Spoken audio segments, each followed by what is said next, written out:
There are scandals, and then there are scandals that refuse to die. Last week, more than 20,000 pages of Jeffrey Epstein's private emails dropped into the hands of Congress, a tidal wave of secrets from a dead man who still holds the living by the throat.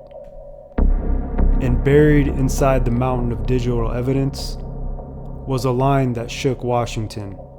"Trump spent hours at my house," Epstein wrote, "with a victim of trafficking. Name redacted."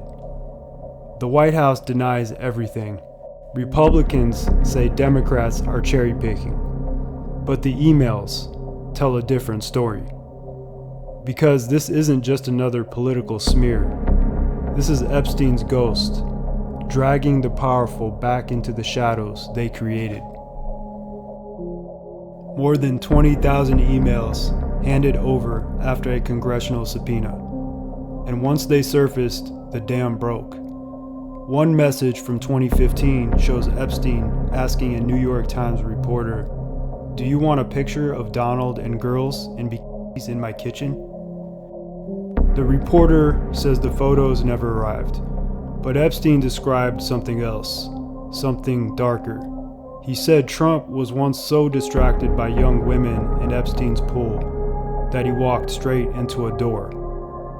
One part sounds like a joke, the other feels like a warning.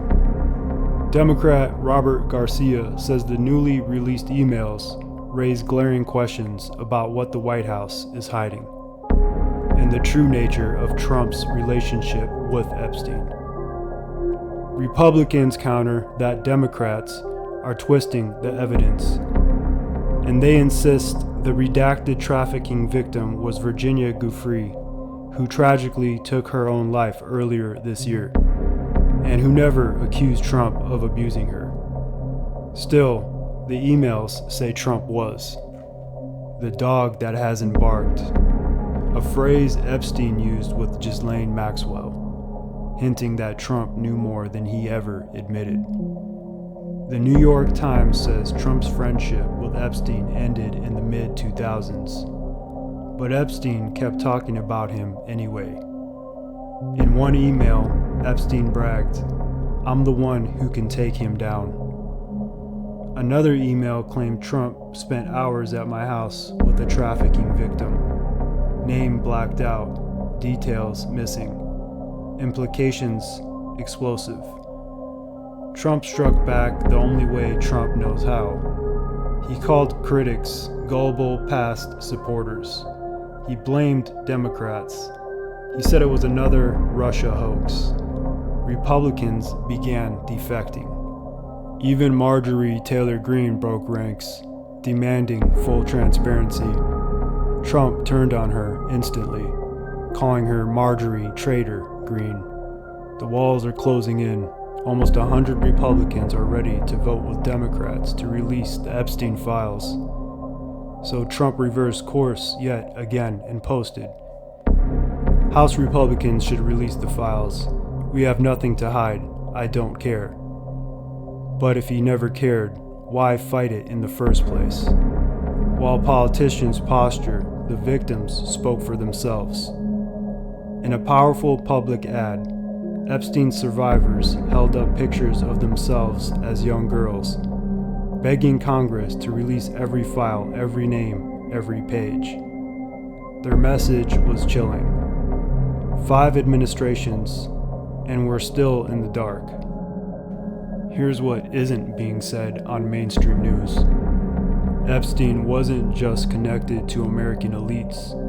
He had deep ties to Israel, including former Prime Minister Ehud Barak. An Israeli blogger, Yosef Janowski, suggested the timing of this scandal was no accident, emerging right after Trump criticized Israel and hesitated to strike all of Iran's nuclear sites. Janowski wrote, "Perhaps Trump will realize it doesn't pay to start up with Israel. Was Epstein's archive a shield, a sword, a bargaining chip, or the delayed detonation of his insurance policy? Here's the truth. Both parties have protected powerful people. the FBI has only released a thin slice of the documents. The DOJ has only released curated batches. Epstein is dead, but his files are still alive, and every page that surfaces drags someone else into the light. If you found this breakdown valuable, hit like, share this video, and subscribe for more cinematic deep dives into the truths they bury. And comment below, do you think the Epstein files will ever be fully released? Until next time, remember, you're either the lion or the sheep.